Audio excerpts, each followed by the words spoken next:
1%의 기적 일어날 수 있을까요? 없을까요? 일어날 수 있다는 것을 오늘 새벽에 여러분이 눈으로 보셨습니다. 그거 보느라고 참 이루지 못했던 운동원들도 많이 있었을 것이고, 또 너무 기분 좋아서 또 잠을 못 자는, 그래서 걱정이네요. 이 시간 이제 푹신한 의자에 앉아서 또 이렇게 은혜의 단잠을 자지 않을까. 여러분은 자지 않으려고 노력해야 되고, 나는 잠재우지 않으려고 노력해야 되는 하나님의 은혜가 있기를 바랍니다. 참 기적 같은 일도 때로는 이루어집니다.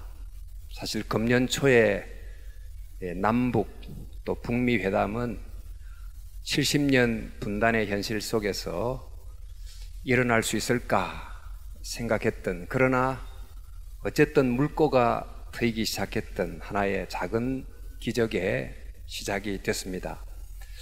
앞으로 어떻게 진행될지 잘 모르지만 정말 통일이라고 하는 놀라운 기적이 일어나서 여러분 세대의 미래가 활짝 열렸으면 좋겠습니다. 하나님의 이 나라를 향한, 또 민족을 향한, 여러분을 향한, 또 이 고난의 역사를 살아왔던 대한민국을 들어 쓰심으로 세계를 향한 섭리를 이루는 정말 멋진 기적이 일어나기를 진심으로 기대해 봅니다. 정말 좋은 기적이 일어나면 좋겠습니다만은, 그러나 우리는 눈으로 두드러지게 나타나지 않는, 그러나 가장 중요한 기적을 종종 놓치고 있습니다. 그 기적은 바로 한 사람의 삶 속에서 일어나는 조용한 기적입니다. 그 기적은 성전 미문에 앉아 있었던, 일어나 걷지 못했던 한 사람이 일어나 걷는 기적입니다. 좌절과 절망 속에 앉아 있었던 사람이 예수 그리스도의 이름을 듣고 희망으로 일어나는 기적. 또 사도 바울과 같이 그릇된 자기 확신에 굉장히 강하게 붙잡힌 자가 그 교만을 깨뜨리고 사명으로 일어서는 기적. 이런 기적이 이 시대에 어쩌면 우리가 독일을 무찌르는 기적보다도 더 절실하게 필요한 기적인지 모르겠습니다. 자, 일어나 걷는다는 것은 도대체 어떤 것일까요? 그 신체적으로 다리가 힘을 얻고 일어나 걷는 육체적 회복만을 말하는 것은 아닙니다. 일어나 걷는다는 것은 전인적 회복이 일어나는 것입니다. 이 전인적 회복이라는 것은 어제 말씀드렸던 것처럼 하나님이 창조한 인간의 본래적인 세 가지 관계가 그 사람 속에 균형 있게 회복되고, 그 관계의 내용이 올바르게 채워짐으로 정말 왜 사는지, 나는 누군지를 알고 걸어가는 한 사람으로 회복되는 것, 이것을 두고 전인적 회복, 이렇게 부를 수 있습니다. 하나님을 주인으로 모시고, 또 정말 선과 악에 대한 하나님의 기준을 받아들이고 순종하며 살아가는, 그래서 진짜 자유가 진리 아래에 있다는 것을 깨닫고 살아나가는, 일어나 걷는 사람. 사람과의 관계가 이기적 개인주의에서 공동체적 관계로 돕는 배필로 살아감으로 일어나 걷는 사람. 그리고 세상과의 관계가 무책임한 정복자적 관계가 아니고 책임을 지는 청지기적 관계임을 깨닫고 일어나 직장에서, 일터에서, 삶의 자리에서 일어나 걷는 사람. 이런 사람이 전인적 회복을 경험하는 것입니다. 이제 이렇게 한 사람이 일어나 걷게 되면 그것은 그 한 사람에게만 영향을 미치는 것이 아니고 그 일어나 걷는 한 사람 때문에 계속해서 연쇄적인 영향력이 일어나게 돼 있습니다. 사도 바울 한 사람이 일어나 걸었더니 좀 은유적 표현을 말하면 유럽 역사가 일어나 걷게 됐고 그 당시에 로마 역사가 일어나 걷게 됐어요. 한 사람이 일어나 걷는다는 것이 얼마나 중요한지를 우리에게 알려주고 있습니다. 자, 이제 일어나 걷는 사람, 이런 사람이 돼야 되는데 성경에 나오는 많은 인물들은 어떤 사람인가? 한마디로 하나님을 만나서 또 예수 그리스도의 이름으로 일어나 걷게 된 사람들의 스토리로 가득 차 있습니다. 구약도 그렇고 신약도 그렇고. 그런데 이제 구약에 많은 일어나 걷게 된 사람들이 있지만은 그들 중에 한 대표적인 인물이 나옵니다. 그 사람이 바로 이스라엘입니다. 그 구약의 많은 사람들을 이스라엘 백성 이렇게 부르지요. 말하자면 야곱이 이스라엘로 바뀐 그 한 사람 속에서 일어나 걷는 구약의 백성들이 다 그 속에 들어있어요. 또 신약에서 일어나 걷게 된 대표적인 사람이 한 사람 있는데 그 사람이 바로 시몬 베드로입니다. 그래서 오늘 구약과 신약에서 일어나 걷게 된 대표적인 두 사람을 살펴보면서 정말 일어나 걷는다는 것이 어떤 것인지, 또 하나님께서 우리에게 어떤 정말 기대를 갖고 계신지를 한번 살펴보려고 합니다.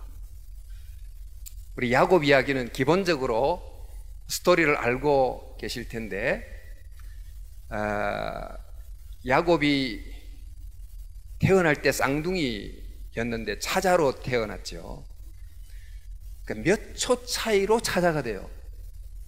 그런데 이 몇 초가 평생의 운명을 바꿉니다. 당신은 장자와 차자, 그 인하에서 아버지의 유업을 이어받는 이 정도가 굉장히 달랐기 때문에 장자권을 갖는다. 이것은 굉장한 특권이고 영광이었습니다. 그래서 이 차자로 태어난 야곱은 그 몇 초 몇 분 상관으로 놓쳐버린 그 장자권을 차지하겠다 하는 집념이 정말 평생의 목표가 돼요. 이 장자권을 내가 찾아야 되겠다, 이것을 삶의 목표로 삼고 이제 살기 시작합니다. 말하자면 다른 사람보다 더 많은 권리와 더 많은 특권을 향유하는 바, 소위 말하는 성공, 그것을 이루는 것이 내 삶의 목적이다 생각하고 달려가게 된 것입니다. 그런데 이런 집념의 사나이 이 야곱이 그 목표를 이루기 위해서 주로 쓰던 수단이 바로 경쟁이고 때로는 속임수였어요. 그러니까 목적을 위해서 수단을 가리지 않는, 나의 행복을 위해서는 때로 남의 불행도 마다하지 않는 이제 그런 삶을 야곱이 살아가게 됩니다. 제 어느 날 기회가 왔습니다. 형 에서가 사냥을 마치고 돌아왔습니다. 정말 허기가 져서 집으로 돌아왔는데 야곱이 그때 맛있는 팥죽을 쑤었어요. 배고픈 사람에게 맛있는 빵에 정말 가디건 빵의 냄새 얼마나 정말 달콤하겠어요. 그 팥죽이 우리 별로 맛없는 팥죽 같은 건 아닌 것 같아요. 하여튼 즐겨 먹는 굉장히 좋은 요리였던 것 같은데 그걸 보고 야, 먹고 싶다. 그런 이제 식욕이 엄청나게 돋았을 거죠. 근데 이제 야곱은 집에 있었고 형은 밖에 나가서 사냥을 해왔으니까 동생이라면 형 수고했어, 이 팥죽 먹어 하고 그냥 줄 수도 있을 텐데, 또 당연히 그래야 동생인데 이 동생 야곱이 팥죽 한 그릇과 이 장자권을 가지고 딜을 하는 거예요. 팥죽 줄 테니까 장자권 내놓으라. 사실 저는 이 형의 에서가 농담으로 들었다고 생각해요. 그래, 이거 뭐 장자권 좋다, 내 팥죽 먹자, 이렇게 이제 불쑥 말을 내뱉었는데 에서는 상당히 경솔했지만은 야곱은 형의 약점을 이용한 굉장히 교활한 존재였다는 것을 우리가 깨닫게 됩니다. 야곱이란 이름의 뜻이 남의 발을 걸려 넘어지게 한다, 그런 뜻인데, 이 이름 그대로 형의 약점을 이용해서 발을 탁 걸어 넘기는 그런 일을 한 거예요. 자, 이제 에스가 야곱의 계략에 걸렸다 하는 것을 알고 분노하고 야곱을 이제 잡으려고 하자 야곱이 바단 아람이라고 하는 외삼촌 집으로 멀리 도망을 합니다. 근데 그 외삼촌 집에 거했는데 이 라반이라는 외삼촌이 야곱보다도 상당히 단수가 높은 사람이라서 20년 동안 외삼촌 집에 거하면서 누가 이 속임의 단수가 더 높으냐를 경쟁하듯이 속이고 속임을 당하고 이런 세월을 20년을 보냅니다. 드디어 그 긴 정말 시간을 보내고 마침내 이제 고향으로 돌아오는데 아내 또 자식들을 데리고 또 가축들을 데리고 쭉 옵니다마는 고향에 오는데 누가 기다리고 있습니까? 형이 기다리고 있어요. 에스가 기다리는데 군대를 거느리고 야곱을 향한 복수의 칼을 갈고 야곱을 기다리고 있다, 이런 이제 소식을 듣습니다. 바단 아람으로 되돌아갈 수도 없고 또 고향으로 더 앞으로 나아가기도 어려운 이런 상황에 처한 이 야곱이 자기의 소유물 중에 때를 1대, 2대, 3대 이렇게 나누어 가지고 이제 앞서 에스에게 보내면서 뇌물 공세로 에스의 마음을, 분노의 마음을 누그러뜨리려고 1진을 보내고 2진을 보내고 3진을 보내고 이렇게 합니다. 그래도 이제 마음이 놓이지 않아서 이제 야곱이 밤이 어스름해졌을 때 야복강가, 즉 에스로부터 가장 멀리 떨어져 있는 야복강 건너기 전 자기의 그 위치에 위치하고 있다가 그날 밤에 가족까지도 야복강을 건너게 하고 자기는 마지막 야복강가에 남습니다. 이 야복강이라는 것은 지금 에스가 야곱을 만나러 오는 그 에스가 처한 위치와 가장 멀리 떨어져 있는 곳입니다. 이 야복강가에 혼자 남았던 이유는 이제 혹시라도 문제가 생기면 자기의 이 튼튼한 두 발을 가지고 도망하기 위해서 야복강가에 홀로 남았으니 이 야복강가에 남은 이 야곱의 모습 속에서 뼛속까지 야곱 같은, 뼛속까지 인간적인 한 사람의 모습을 우리는 발견하게 되는 거죠. 자, 여러분, 이런 야곱이란 인물을 한번 생각해 보십시다. 원래 그가 출생할 때 하나님께서 그의 어머니에게 이런 예언의 말씀을 주셔요. 큰 자가 어린 자를 섬기리라. 즉 어린 자 차자를 향한 하나님의 특별한 계획이 이미 있었습니다. 아마 어머니를 통해서 들었을지도 모릅니다만은 야곱은 그런 하나님을 신뢰하지 않았습니다.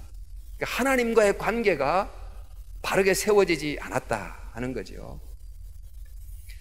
말할 것도 없이 형 에스에 대한 늘 질투심을 가지고 있었고 가장 가까운 형과의 관계가 삐뚤어져 있었습니다. 그리고 그가 장자권을 정말 갖고자 했는데 그 이유가 뭐냐 하면 오직 장자권을 가짐으로 자기만의 특권을 누리기 위한 것으로 생각했어요. 이 장자권이 가족에 대해서 지는 책임을 별로 생각지 않고 장자권이 가진 특권만 생각하고 결사적으로 장자권을 추구하게 됐다 하는 이 야곱의 삶의 모습을 보면 하나님과의, 사람과의, 세상과의 삼중 관계가 왜곡되어 있다 하는 것을 발견합니다. 이런 관계로 그가 살아갑니다. 그는 튼튼한 두 발로 걷는다고 생각하고, 아니 뛰어다닌다고 생각하지만은 하나님이 보실 때 그는 걷는 게 아니고 절룩거리고 있는 것이 앉아 있는 모습이에요. 자, 이제 야곱이 홀로 야복강가에 있습니다. 깜깜한 밤, 조용히 강물만 흐르는, 자기의 숨소리마저도 크게 들리는 바로 그 야복강가에 혼자 앉아 있는데, 정말 이런 순간에 누군가가 갑자기 뒤에서 팍 덜미를 붙잡으면 어떤 반응을 하게 될까요? 머리가 쭈뼛 솟아오르고, 그런 순간을 만나면 용수철처럼 팍 뛰어올라서 나를 붙잡는 사람과 이렇게 결투를 하려고 하지 않겠어요? 근데 야곱을 찾아온 어느 날 밤 갑자기 그를 붙든 이 한 사람을 야곱은 누구라고 생각했을까? 그 당시는 치안이 워낙 없었기 때문에 노상 강도들이 많았으니까 아마 강도였을 거다, 아니면 에서가 나를 잡으려고 보낸 그의 부하 중에 한 사람일 것이다, 이렇게 생각했을 가능성이 대단히 많습니다. 아니나 다를까 그렇게 생각했던 야곱이 그 한 사람을 붙들고 밤새도록 씨름합니다. 그 이유는 그 사람을 때려 눕히고 도망하기 위함이지요. 그런데 영 이 싸움이 생각처럼 잘 풀리지 않는 것입니다. 경기가 잘 풀리지 않아요. 이 씨름이 밤이 맞도록 새벽을 다가가도록 이제 지나가면서 야곱은 지쳐가고, 또 이 익명의 한 씨름꾼은 야곱이 호락호락 꺾이지 않을 것을 보고 이 신적 존재인 이 어떤 한 사람이 야곱의 환도뼈에 살짝 손을 대니까 그냥 환도뼈가 위골이 됐습니다. 야곱이 그 자리에서 풀썩 주저앉았어요. 바로 이때 이 사람이 야곱에게 한 질문을 던집니다. 내 이름이 무엇이냐? 여러분, 이 질문의 뜻은 갑자기 싸움하다가 우리 통성명 합시다, 당신 이름 뭡니까? 이렇게 이제 물었던 의미가 아니에요. 내 이름은 뭐냐? 이 말은 도대체 너는 누구냐? 우리 지금 어제 나는 누구인가? 이런 것은 너는 도대체 누구인가? 이런 정말 실존적 질문을 그에게 던진 겁니다. 종들과 가축을 먼저 보내고, 게다가 가족들까지도 위험의 자리에 보내놓고 제일 뒷자리에 앉아서 문제가 생기면 도망하려고 했던 바로 너는 도대체 누구냐? 너 혼자 살겠다고 나를 붙잡고 결사적으로 밤새 씨름하고 있는 너는 도대체 누구냐? 이런 질문을 야곱에게 던진 거죠. 이 질문을 받아들었던 야곱이 이렇게 답합니다. 그가 이르되 야곱입니다. 나는 야곱입니다. 이것은 단순히 내 이름을 말한 것이 아니고, 정말 가족들까지 미리 보내놓고 내 혼자 살겠다고 제일 뒤에 남아있는, 또 밤새 상대의 발을 걸어 넘어뜨리려고 씨름했던 야복강가의 이 모습이 내 인생의 압축판입니다. 이게 정말 진짜 내 모습입니다. 너무 이기적이고 너무 자기중심적인 바로 이 야복강 밤새도록 씨름했던 이 모습 속에 담겨 있었던 이게 바로 진짜 납니다. 리얼한 납니다. 이런 이제 고백을 한 것입니다. 그런데 여러분, 바로 이 순간에 이 야곱과 씨름했던 이 한 분이 그에게 이런 말씀을 하세요. 그가 이르되 내 이름을 다시는 야곱이라 부를 것이 아니요 이스라엘이라 부를 것이니 이는 내가 하나님과 사람들과 겨루어 이겼음이라. 그 하나님께서 저는 야곱입니다, 그렇게 말하자 너에게 새 이름을 준다.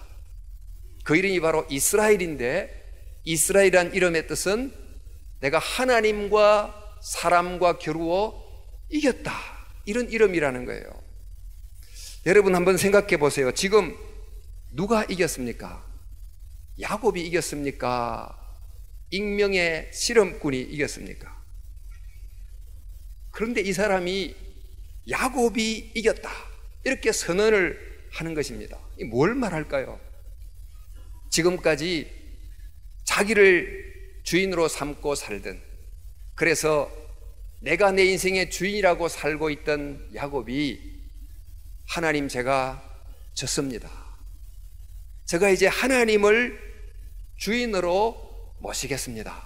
이렇게 이제 고백했을 때 저는 이제 하나님 앞에 졌습니다. 그럴 때 하나님이 이제야 너가 이겼다. 그렇게 말씀하는 거예요.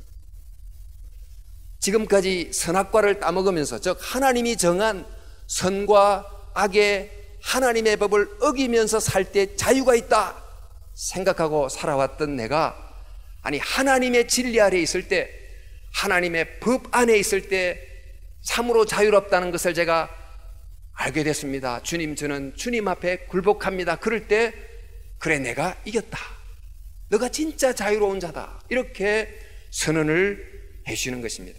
그래서 야곱이란 이름 속에는 이기려고 했는데 사실은 졌다, 이런 뜻이 담겨 있다면, 이스라엘이라는 이름 속에는 하나님 앞에 졌더니 이기게 됐다, 이런 역설적 의미가 들어있는 것입니다.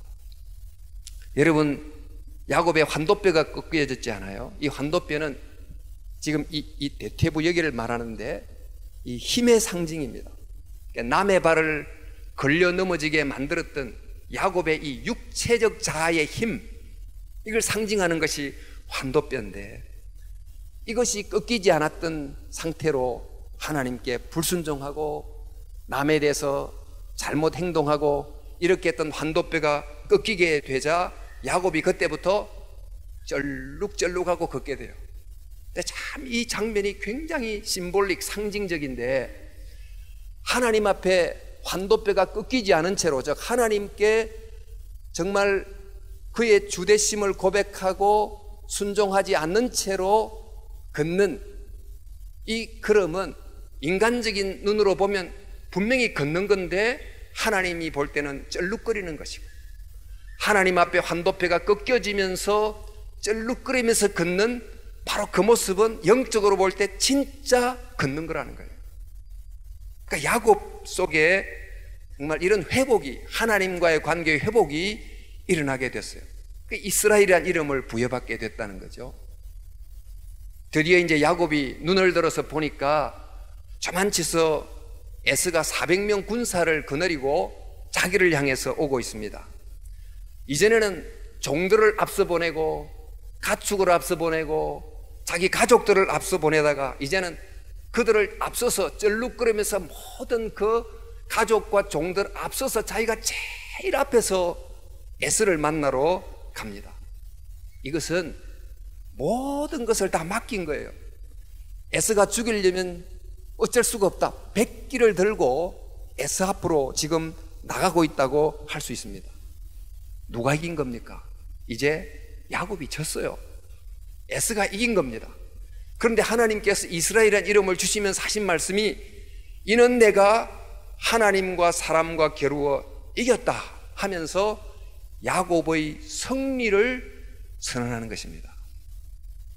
참 역설적인데, 남의 발을 걸려 넘어지게 함으로 내가 이겼다 하는 인생은 진 인생이다.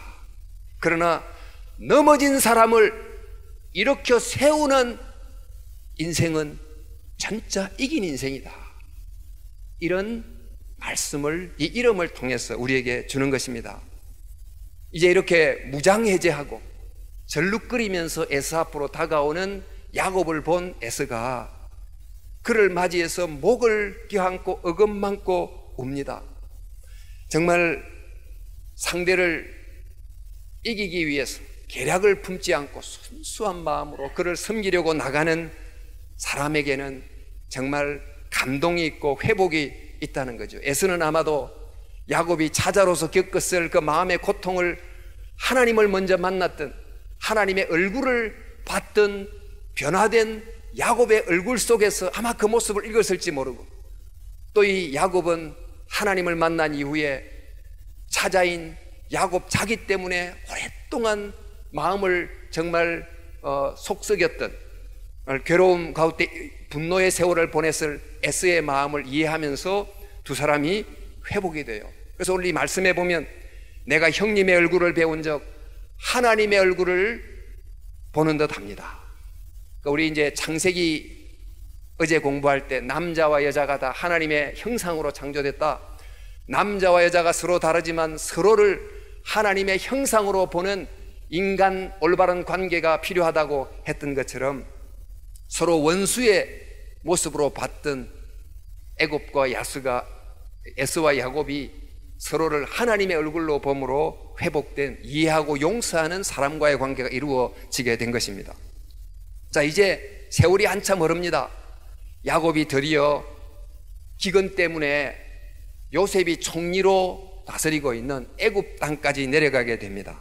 그리고 그곳에서 애굽의 파라오를 축복함으로 그의 인생을 마무리하게 됩니다. 애굽의 파라오, 그는 어떤 자입니까? 그는 이전에 야곱이 생각했던 그 장자의 특권을 현실적으로 누리고 있는 사람이었어요. 그러니까 모든 특권, 애굽에 있는 모든 좋은 것을 자기 한 몸에 집중시켜서 살았던 이 애굽의 파라오는 이전 변화되기 전 야곱의 꿈이고 로망이었어요. 그 사람이야말로 정말 승리자다 이렇게 생각하고 살았는데, 그런데 마지막에 야곱이 바로 그 파라오를 축복합니다.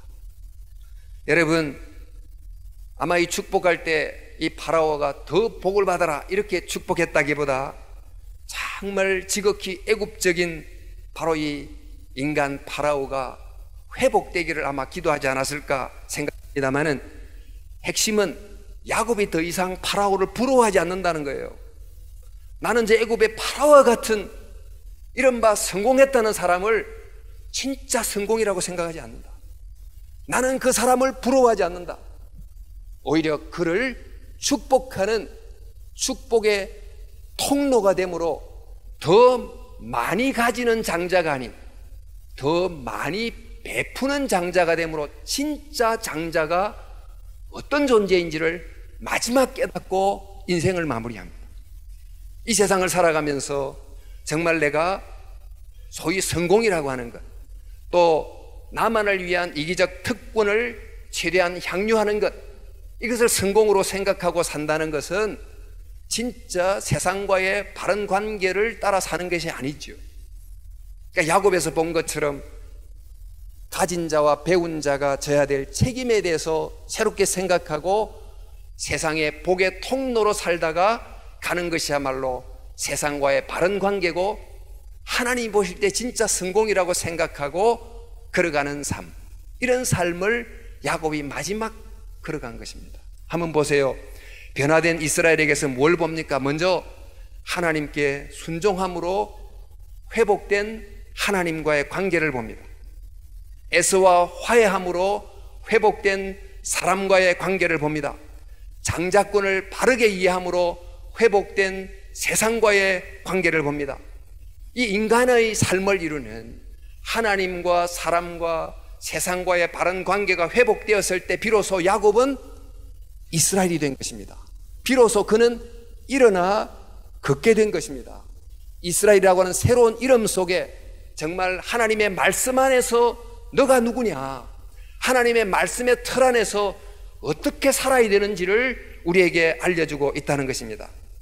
하나님은 구약의 모든 야곱의 후손들을 이스라엘 백성이다 이렇게 불렀어요.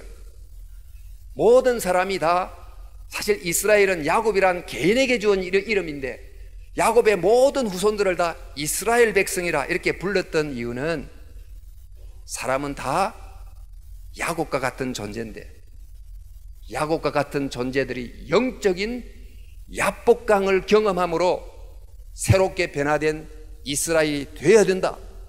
이 이스라엘의 이름 속에 하나님과 사람과 세상과의 올바른 관계가 회복되어야 된다 하는 메시지를 준 것입니다. 이 이스라엘 백성이 결국 제사장 나라가 되어야 된다고 말씀하셨는데, 여러분 이제 성경에 보면 제사장 나라, 이스라엘은 제사장 나라다 그런 말을 하잖아요. 제사장 나라는 말은 제사장이 다스리는 나라예요.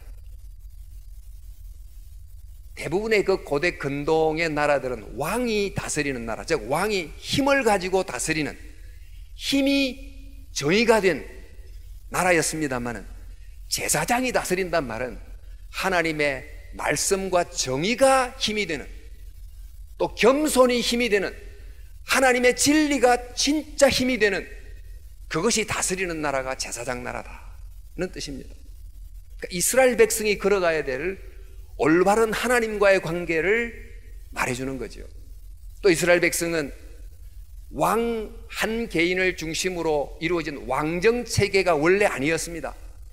12지파 공동체로서 각각의 지파가 그들의 개성을 정말 온전히 발휘하면서 한 형제 공동체를 이루는 12지파 연대 공동체인데, 바로 이것은 사람과의 관계가 어떠해야 되는지를 우리에게 또한 알려주고 있습니다. 뿐만 아니라 이스라엘 백성 제사장 나라는 세상에 있는 복을 자기 속에 집중시켜서 자기가 복의 저수지가 되는 나라가 아니고, 지금 중국과 미국이 보여주는 것처럼 제국주의적인 탐욕을 보이는 그런 나라가 되는 것이 아니고, 하나님께서 이스라엘 백성을 택하신 것은 복의 통로가 되는 것, 즉 하나님의 택함을 받은 것은 그들만 복을 받게 하는 배타적 선택을 받은 게 아니고, 그들을 통해서 하나님의 복을 흘려보내는 이타적 선택을 받은 백성이라는 것입니다.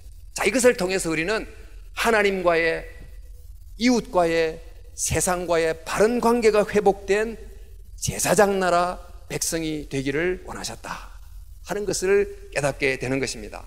여러분, 우리도 태생적으로 야곱입니다.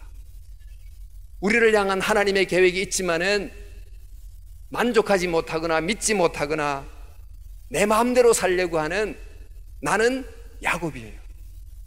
뿐만 아니고 야곱이 남의 발 뒤꿈치를 붙잡고 이기려고 했던 것처럼 정말 이 시대는 더욱더 경쟁의 관계를 부추기면서 남을 이기는 것이 성공이다 생각하는 시대 정신에 푹 빠져서 살아가고 있습니다. 행복한 삶이라는 것은 세상에 있는 복을 내게로 독점시킬 때 주어진다고 하는 이 세속의 가치를 따라서 살아가고 있습니다. 이런 야곱 같은 우리를 하나님이 나의 야복강에서 만나시고 나와 씨름하십니다. 그리고 너는 누구냐 하고 물으십니다. 도대체 너는 누구냐?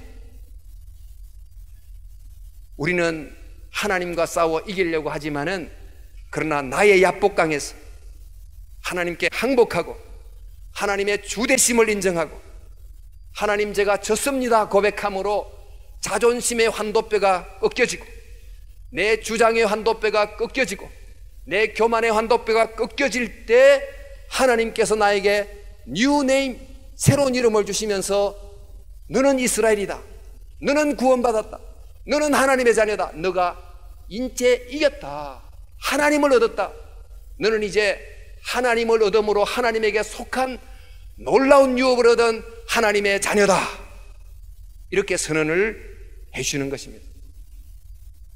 저와 여러분들이 또 정말 싸움에서 싸워 이기려고 합니다마는, 그러나 정말 그런 식으로 살면 사람을 다 잃어버리나 섬기고 사랑하려고 함으로 사람을 얻는, 하나님의 형상인 사람을 이렇게 세우는 삶이야말로 진정으로 이기는 삶임을 우리에게 또한 알려주지 않습니까?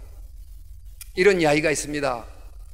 어느 나라에 한 왕이 있었는데 이 왕이 자기를 즐겁고 행복하게 하기 위해서 나라에 있는 좋은 것은 다 먹고 누리고 이렇게 살다가 더 행복하고 싶어가지고 나라에 방을 붙이기를, 나를 더 행복하게 해줄 사람을 찾노라, 나를 더 행복하게 해주면 그 사람에게 큰 상금을 하사하겠다.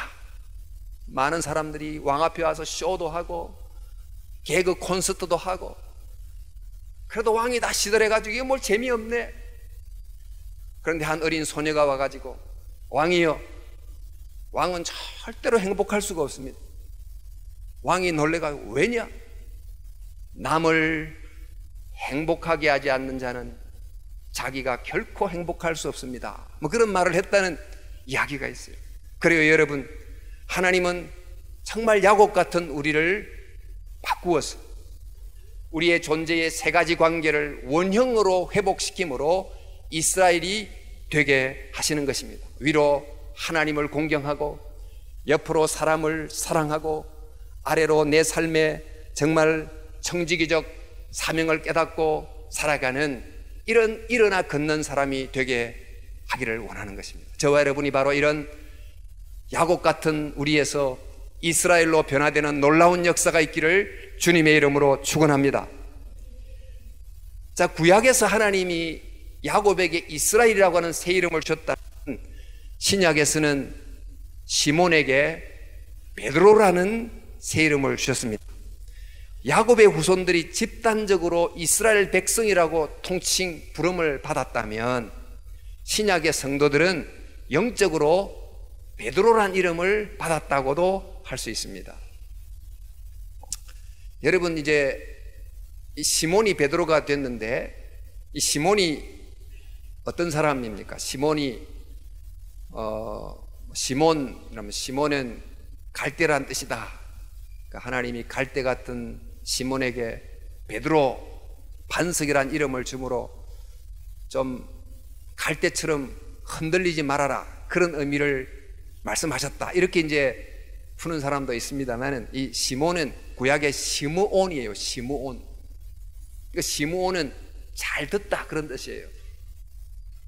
어쩌면 너무 남의 말을 잘 들어가지고 이리 갔다가 저리 갔다가 뭐 그랬던 건 아닌지 모르겠습니다만은 어쨌든 이런 시몬에게 예수님께서 베드로라는 이름을 주셨는데 그 베드로라는 이름의 뜻이 바로 돌이지요. 반석이란 뜻입니다. 그런데 여러분, 이 앞서 이제 이스라엘이라는 이름의 뜻을 우리가 봤는데 왜 예수님은 많은 이름 중에 하필 돌이란 이름을 새 이름으로 준 걸까요? 이 돌이란 이름을 통해서 뭘 생각하게 한 걸까요? 새로운 이름을 줬다는 것은 이름을 통해서 새로운 존재임을 깨닫고 또 새로운 존재로서 어떻게 살아야 될지를 생각하게 하는 그런 정말 의미를 갖고 있는데, 이 돌이라는 이 한 말 속에 어떤 의미를 담고 예수님께서 그런 이름을 주신 것일까? 여기 학교 와보니까 이름이 또 백석대학이에요. 백석이 흰 돌이잖아요. 흰 돌. 이 뭐 설립자의 호라고 하는데 또 우리 SFC 운동원들을 알돌이라고 그러죠. 알돌. 요즘도 알돌이 있는지 모르겠는데 예수님께서 시몬에게 베드로라고 하는 이름을 주셨던 것처럼 사실 이제 베드로는 다른 성도들에게도 이 돌이란 이름으로 불렀어요. 베드로전서 2장 5절에 보면 너희도 산 돌같이, 산에 있는 돌이 아닙니다. 마운틴 스톤이 아니고 리빙 스톤이에요. 리빙 스톤, 살아있는 돌이란 이름을 주신 거예요. 그러니까 이제 예수님이 시몬에게 베드로란 이름을 이렇게 사용한 것처럼 시몬 베드로도 그 당시 핍박받는 흩어진 많은 초대교회 성도들을 돌이라고, 똑같이 예수님이 자기를 돌이라고 이름 붙였고 이 시몬 베드로가 성도들을 또 돌이라고 이름을 붙여서 호칭을 했습니다. 자, 그러면 앞서 이야기한 것처럼 이 돌이란 이름 속에 담긴 의미가 뭘까요? 왜 예수님이 이 베드로란 이름을 주신 걸까? 여러분, 이 이름이 주어진 이 배경을 좀 살펴볼 필요가 있는데, 우리 여기 어떤 본문에서 본 것처럼 예수님께서 사역의 이 후반부에 가이사라 빌립보라는 도시를 여행하고 있었습니다. 이 가이사라는 말은 시즈란 말이죠. 이번에 러시아의 짜르란 말이 시즈란 말이죠. 가이즈, 짜르, 시즈 다 이제 같은 뜻인데, 그 가이사르 빌립보는 그 당시 통치했던 유대 왕 필립 헤롯의 이름을 땄어요. 그러니까 로마 황제의 이름과 유대 왕의 이름을 결합해서 세운 정치적 도시의 이름이 바로 가이사라 빌립보입니다. 이러다 보니까 이 도시에는 이 세상의 주인은 시저다라고 알리는 군기가 곳곳에서 바람에 휘날리고 있었습니다. 그러니까 이 도시는 이 깃발을 통해서 이 도시에서는 로마 황제가 메시아다, 또 신의 아들이라는 고백을 정말 하게 됐던 것입니다. 근데 이런 매우 정치적 색깔이 깊은 이 도시에서 예수님께서 베드로에게 매우 위험한 질문을 하나 하세요. 너희는 나를 누구라 하느냐? 다른 도시에서 해도 되는데 하필 가장 정치적으로 예민한 도시에서 너는 나를 누구라 하느냐? 이렇게 질문을 합니다.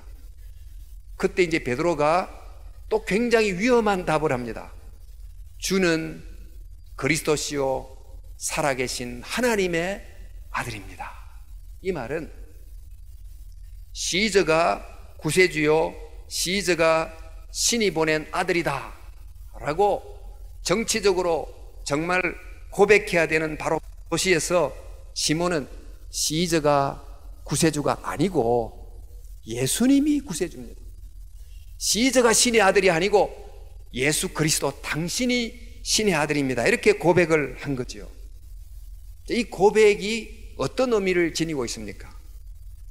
여러분, 이 의미는 무엇인지 우리 성경에 보면 이 돌이 가지고 있는 상징이 굉장히 많은데 그 중에 다니엘서를 보면 바벨론 제국에 느부갓네살 왕이 섬기는 큰 신상이 있었어요.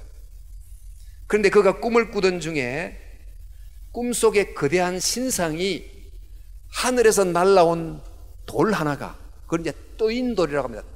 떠여서 날아오는 돌이 신상의 발치를 치니까 신상이 그냥 꼬꾸라지 버린 거예요.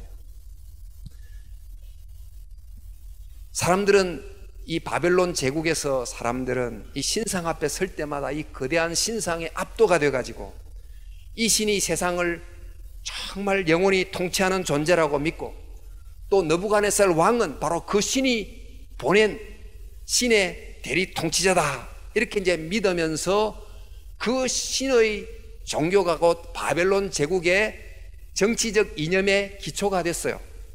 그런데 어디론가부터 돌이 날라와 가지고 신상에 발치를 치면서 신상이 무너지게 됐는데, 이 무너뜨린 이 떠인 돌, 이거 뭘 의미하는 걸까요? 이 다니엘서에 말하는 이 돌은 바로 진짜 메시아를 말하는 것입니다. 가짜 신을 무너뜨리는, 우상을 깨뜨리는 참된 신 메시아를 상징하는 것입니다.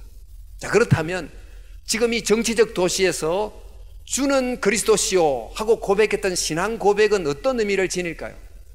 시저가 신입니다 하고 시저를 기리는 신상을 높이 세워놓은 정치적 도시에 있는 신상을 향하여 이 신앙 고백은 날아드는 떠인 돌이 돼서 그것은 신이 아닙니다 하고 깨뜨리고, 그것은 우상입니다 하고 깨뜨리는, 한마디로 신상을 깨뜨리는 파괴적인 돌의 의미를 지니게 된 것입니다. 자, 그래서 이 우상을 깨뜨리는 이 돌과 같은 신앙 고백은 곧 세상이 섬기는 많은 우상을 우상이라고 정말 간파하고 오직 하나님이 주 되심이라고 고백하는 신앙 고백, 즉 하나님과의 바른 관계의 회복이 되는 것입니다. 지금 그 당시는 시저를 신으로 모셨지만 지금 우리 시대에는 보이지 않는 우상들이 굉장히 많습니다. 우리 제일 번성하는 종교가 대한민국의 불교, 기독교, 천주교가 아니고 대학교 아닙니까? 학벌이라고 하는 우상이 이제 얼마나 많이 여러분이 있습니까? 또 돈과 또 권력이 신의 자리에 있고, 요즘 우리 시대 뉴에이지 시대는 내가 곧 나를 위해 존재하는 자아 숭배, 이 신이 되고 있습니다. 그런데 이런 그릇된 이념과 우상이 지배하고 있는 바로 그런 시대에, 특별히 신자유 시대, 경제가 에브리띵입니다 이렇게 말하는 이 시대에 주가 그리스도입니다, 예수 그리스도께서 하나님의 아들입니다라고 고백하는 것은 바로 이 세상에 세워진 유형무형의 수많은 우상의 발치를 향하여 떠인 돌이 돼서 그를 깨뜨리는 것입니다. 지금 저와 여러분들이 이곳에서 예수님이 누구신가? 예수님은 메시아입니다. 예수는 그리스도입니다. 이렇게 고백한다는 것은 이 세상의 다른 많은 우상들은 우상입니다. 그들은 신이 아닙니다라고 고백하는 것입니다. 이렇게 함으로 하나님과의 바른 관계를 맺고 살아가는 존재가 된 시몬에게 새 이름을 주셨으니 그 이름이 바로 베드로인 것입니다. 이 베드로라는 이름은 우상을 깨어 부수는 떠인 돌로서의 돌, 하나님과의 관계를 바르게 회복한 존재로서의 돌, 리빙스톤, 그런 점에서 우리가 베드로인 것입니다. 베드로. 자, 이런 베드로에게 주님께서 이렇게 말씀하시죠. 너는 베드로다. 내가 이 반석 위에 교회를 세우리니. 여러분, 이 말씀을 읽어보면 이 반석이라는 이 시몬 베드로란 한 개인 위에 교회를 세우는 것처럼 들립니다. 로마 캐톨릭이 이제 그렇게 해석을 하고 있습니다만은, 그러나 베드로는 절대로 이 예수님께서 베드로란 나 개인 위에 교회를 세운다고 주장한 적이 없어요. 자기의 어떤 영적 카리스마를 주장하면서 정말 나 위에 주님이 교회를 세우기로 했다, 이렇게 하지 않았습니다. 우리 앞서서 이야기했던 것처럼 베드로 사도는 다른 성도들, 자기가 예수님에게 주는 그리스도시라고 고백했던 것처럼 똑같이 주님을 향해서 주는 그리스도요 하고 고백하는 성도들을 뭐라고 그럽니까? 여러분들은 산돌같이 신령한 집으로 세워지고, 산돌, 여러분도 리빙스톤, 살아있는 돌이 돼서 신령한 집이 뭡니까? 교회를 세운다는 것입니다. 그러므로 교회는 바로 나와 같이 신앙을 고백한 많은 성도들이 건물을 세우는 돌이 돼서 영적인 집을 세운다라고 말하면서 베드로 사도는 수장이지만은, 정말 최고 지도자지만은 탈권위화를 시도합니다. 여러분, 베드로의 초기 모습이 어떤 모습입니까? 굉장히 자기주도적입니다. 자기가 나서야만 직성이 풀리는 스타일. 다른 사람은 다 주님을 배반해도 저는 저 사람하고 다릅니다. 질이 다릅니다. 이렇게 이제 말하는 굉장히 교만한 사람이었습니다. 이런 베드로를 다른 제자들이 고운 시선으로 볼 수 있었겠습니까? 그런데 여러분, 베드로가 나중에 바뀝니다. 후기의 베드로, 부활한 이후에 갈릴리 바다에 정말 어부의 생활로 되돌아갔던 그를 만나시고 너가 나를 사랑하느냐 물으신 다음에 예수님께서 베드로에게 주셨던 말씀이, 이런 말씀이 있습니다. 내가 진실로 내게 이르노니 너는 젊어서는 스스로 띠띠고 원하는 곳으로 다녔거니와 늙어서는 내 팔을 벌리리니 남이 내게 띠띠우고 원하지 아니하는 곳으로 데려가리라. 지금까지는 베드로가 자기를 중심으로 자기 결정을 따라서 상대의 의도를 묻지 않고 자기 마음대로 행동했다면, 이후부터는 남이 내게 띠띠우면, 남이 원하면 내가 원하지 않아도 가는, 공동체를 위해서 자기의 의견을 내려놓을 줄 아는 사도지만은 교회를 세우는 n분의 1 한 사람이 되는 사람으로 겸손한 자리로 내려가는 거예요. 사람과의 올바른 관계가 회복되는 것입니다. 그런데 더 후기로 가면 어떻게 되느냐?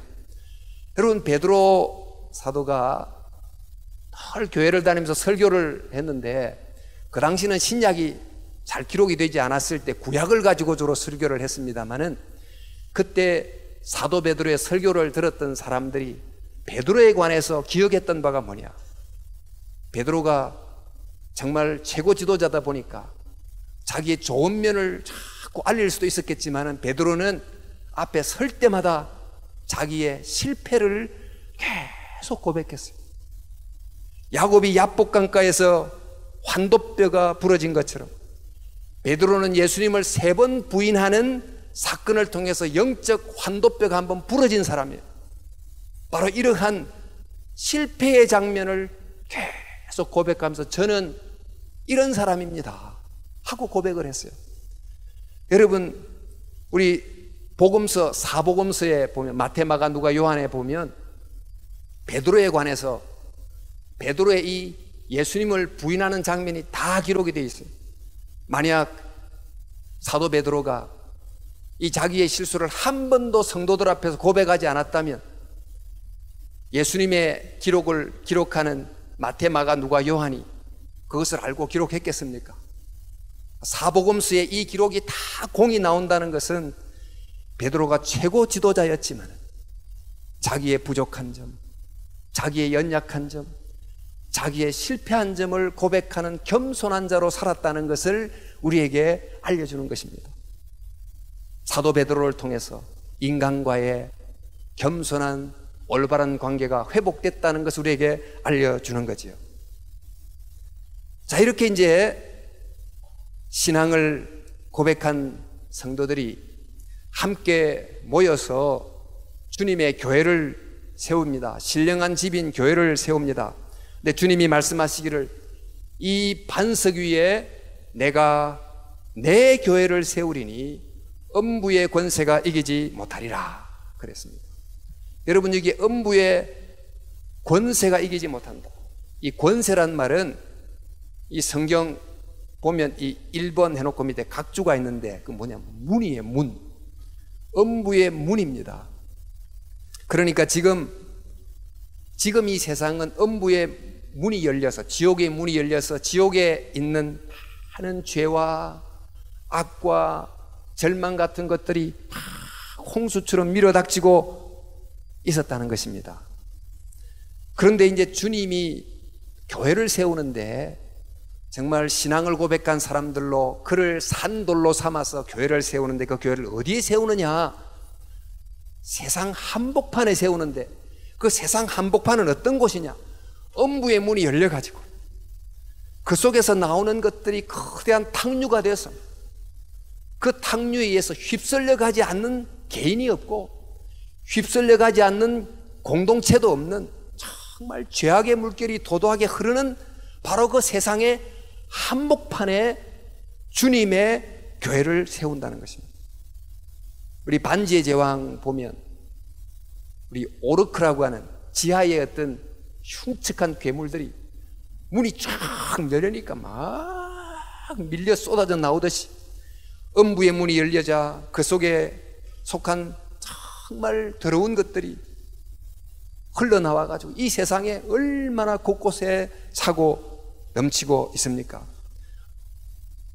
극단주의적인 폭력이 난무하고 선량한 시민을 향한 테러가 있고 경제적으로 불공평한 구조는 더 심화되고 타인을 향한 폭력이 일상화되고 또 그리고 타인을 향한 폭력만이 아니고 자기를 향한 폭력, 자살이 계속 늘어나고 있고 이런 또 청년들은 폭력적 게임, 음란 비디오의 급류에 저 휩쓸려 가고 있고 이러한 세상의 한복판에 교회를 세운다는 것입니다. 그런데 이런 한복판에 세워진 교회가 그 속에서 뭘 해야 됩니까? 주님 말씀하시기를 너는 베드로라 내가 천국 열쇠를 내게 주리니 내가 땅에서 무엇이든지 매면 하늘에서도 매일 것이요 내가 땅에서 무엇이든지 풀면 하늘에서도 풀리라. 이 천국 열쇠의 역할이 문을 여는 역할입니다. 하늘의 문을 땅에서 연다는 거예요. 땅에서 열면 하늘의 문이 열리고 땅에서 잠그면 하늘의 문이 잠긴다. 그 세상 한복판에 세워진 교회가 해야 될 역할이 뭐냐? 우리의 손에 들려진 천국 열쇠를 가지고 천국의 문을 열어서 천국에 속한 귀중한 것들이 이 세상에 다시 맑은 샘물이 되어서 흐르도록 하는 일, 그것을 바로 해야 된다는 것입니다. 여러분, 천국 문을 열었을 때 흘러나오는 것이 뭘까요? 말하자면 평화, 사랑, 정의, 섬김 이런 것들이 있겠지만은 우리 앞서 이야기했던 그 맥락에서 보자면 에덴 동산에서 보여줬던 창조주 하나님이 가졌던 본래적 관계가 회복되는 거예요. 하나님이 에덴 동산에서 보여줬던 인간의 그 본래적 설계도가 한 개인 개인의 심령 속에서 회복됨으로 그 개인을 통해서 그가 속한 한 단체와 공동체가 회복되는 일, 이것이 바로 천국 문이 열려서 샘물이 흘러나와 가지고 이 탕류를 밀어내는 회복이 일어나는 것이라는 것입니다. 한 사람의 마음 속에, 그 사람의 생각 속에, 그 사람의 사고방식 속에, 공동체 속에 삶의 세 가지 관계가 올바르게 회복되어 위로 하나님을 공경하고 하나님의 진리에 순종하고, 옆으로 사람을 사랑하고 섬기고, 또 밖으로 세상에 복이 되는 청지기적 관계를 살아가는 사람이 될 때, 그게 곧 천국 문이 열려서 하늘에 속한 것이 그 사람을 통해서 세상으로 흘러나간다는 것입니다. 우리가 캠퍼스에서 정말 한 개인이 예수님을 만나서 하나님을 바로 알고 사람과 세상에 대한 사명을 가지고 살아간다면 바로 그 한 사람이 천국 열쇠를 가지고 천국 문을 열고 내가 바로 이 세상에 천국에 속한 것을 흘려보내는 통로가 되는 것입니다. 그게 바로 복의 통로가 되는 것입니다. 그렇게 함으로 정말 이 세상에 천국에 속한 것을 채워넣는 그 일을 하라고 세상 한복판 속에 교회를 세웠다는 것입니다. 여러분, 이렇게 예수님께서 시몬을 베드로로 만드셨는데 이 베드로라는 이 삶 속에 회복된 세 가지 관계가 있죠. 떠인 돌로서 세상의 우상을 파괴하고 주를 그리스도다 고백하는 하나님과의 회복된 관계, 사도지만은 자기의 연약함을 고백하며 성도들과 함께 더불어 건강한 공동체를 세워가는 회복된 사랑의 관계, 세상 탕류가 흘러넘치는 세상 한복판 속에서 비판하기만 하지 않고 정말 비난만 하지 않고 하나님의 말씀 가운데서 있는 축복의 통로가 돼서 천국에 속한 것을 쏟아내는, 세상에 무너진 관계를 회복해내는 회복된 세상과의 관계, 이게 바로 베드로 속에서 보이는 회복의 모습인 것입니다. 베드로가 일어나 걷게 된 거죠. 자, 여러분, 이번 수련의 주제가 뭡니까?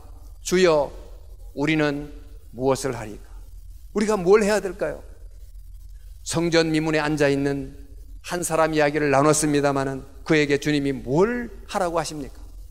너는 성전 미문에 앉아있는 것을 당연하게 생각하지 마라.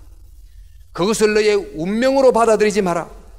일어나 걷지 못하면서 일어나 걷는 것이라고 착각하지 말라. 하나님이 창조한 본래의 관계를 떠나 있으면서 행복할 것이라고 생각하지 마라. 하나님이 우리에게 주신 참된 관계를 떠나서 진정한 성공에 이를 거라고 생각하지 말아라.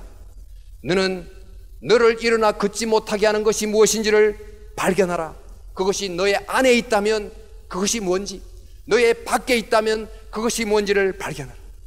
우리가 사는 이 현대의 사람들은 하나님이 없는 것이 자유라고 생각하고 살아가고, 자기만의 행복을 확보하는 것이 성공이라고 생각하고 살아가고, 세상과 자연에 대한 책임과 소명은 필요 없다고 생각하고 살아가면서 이것이야말로 일어나 걷는 것이다 이렇게 말하지만 그것은 일어나 걷는 게 아니다. 그것은 주저앉아 있는 것이다. 그것은 일어나 걷지 못하는 것이다. 주여, 내가 무엇을 하리까? 너는 지금 너의 삶에 대해서 잘못된 틀 가운데 내가 누군지 어떻게 살아야 되는지를 생각했다면 잘못된 세상의 틀을 벗어버리고 하나님의 말씀이란 틀 안에서 다시 한 번 더 내가 누군지를 생각하고 답을 찾으라. 어떻게 사는 것이 주님의 뜻대로 사는지에 대하여 말씀의 틀 속에서 정답을 새롭게 찾고 정말 일어나 걸어라. 주님이 말씀해 주시는 것입니다. 주님은 우리에게 뭘 하리까? 주님은 너 일어나 걸어라. 일어나 걷는다는 것은 세 가지 존재로 살아가도록 만들어진 인간인 내가 하나님과의 바른 관계, 사람과의, 세상과의 관계가 어떤 건지를 제대로 보고 그 중에 내게 결핍된 게 뭔가, 또 내가 옳다고 생각했지만 잘못된 내용이 뭔가를 말씀을 통해서 살펴보라는 것입니다. 여러분, 정말 예수 그리스도는 우리에게 일어나 걷게 해 주십니다. 예수님은 우리에게 정말 세 가지 바른 관계가 무엇인지를 알게 해 주시고, 더 나아가서 우리 힘으로 일어날 수 없는 우리를 일으켜 세우셔서 함께 동행하심으로 일어나 걷도록 동행해 주시는 분이십니다. 하나님이 창조된 우리의 본래의 모습이 뭔지를 말씀을 통해서 알게 해주실 뿐만 아니고 그 삶을 살 수 있도록 내 안에 성령으로 들어오셔서 동행하시고 이끌어 주시는 것입니다. 야곱이 이스라엘로 바뀌었듯이 우리 한 사람도 야곱 같은 우리가 이스라엘이 되어야 됩니다. 하나님에게 졌습니다 고백함으로 정말 하나님을 얻는, 또 에스와의 화해를 이루고 바로를 축복함으로 장자의 진정한 의미를 깨닫고 복의 통로가 됨으로 회복된 삼중관계를 통해서 구약의 시대 동안에 당당하게 일어서 걸었던 이스라엘이 됐던 것처럼 저와 여러분도 이 시대 속에서 그렇게 걸을 수 있기를 주님의 이름으로 축원합니다. 시몬이 베드로가 돼서 떠인 돌이 돼서 우상을 깨뜨리고 짓는 돌이 돼서 교회 공동체를 세우고 세워진 교회가 이 땅에 축복의 문을 여는 사람이 되므로 회복된 삼중 관계를 통해서 일어나 걷는 베드로가 된 것처럼 저와 여러분들도 하나님의 말씀 안에서 세 가지 관계가 회복되면 일어나 걷는 베드로가 될 줄로 믿습니다. 이렇게 저와 여러분이 예수님의 이름으로 일어나가 걷게 된다면 어떻게 될까? 지금 당장은 아무런 표가 나지 않을 수 있습니다. 지금 당장은 그저 이전과 똑같은 모습일 수 있습니다만은 정말 하나님과의 올바른 관계에서 뭐가 문제인지를 여러분이 깨닫고 이 순간부터 말씀과 기도 속에서 하나님의 관계를 절실하게 붙들고 노력하기 시작한다면 달라집니다. 변화가 계속 일어납니다. 사람과의 관계에 있어서도 늘 갈등하는 나 자신의 잘못된 습관을 제대로 성찰하고 정말 섬김의 관계가 뭔지를 깨닫고 성실하게 내 앞에 다가온 그 한 사람을 하나님이 보낸 천사라고 생각하고 진실히 사랑하며 살아가는 삶의 습관을 여러분 가운데 습득하기 시작한다면 지금 당장은 큰 변화가 보이지 않을지만 반드시 놀라운 역사가 일어나게 되는 것입니다. 지금 하나님이 내게 보낸 소명이 있다, 뜻이 있다는 걸 생각하고 내게 주어진 일상을 열심히 살아간다면 반드시 지금은 모르지만 여러분이 대학을 졸업하고 직장을 다니면서 세월이 지나면서 하나님이 여러분을 복의 통로로 삼는 놀라운 역사를 베푸시는 것입니다. 그래서 이런 변화된 한 사람을 하나님은 찾고 계십니다. 이런 사람을 주목해 보고 계십니다. 일어나 걷는 야곱을 통해서 이스라엘 백성을 만드셨듯이 일어나 걷는 한 사람 시몬을 통해서 교회를 만드셨듯이 일어나 걷는 나 한 사람을 통해서 하나님께서 내가 서 있는 바로 이곳에 역사를 일으키게 되는 것입니다.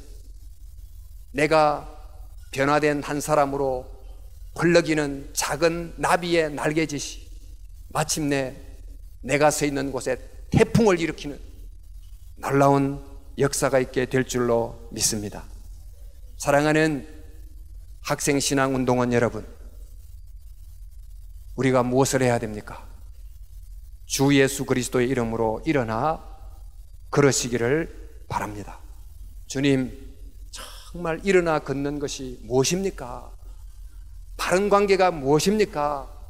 깨닫게 해주시고 일어나 걷게 주시옵소서.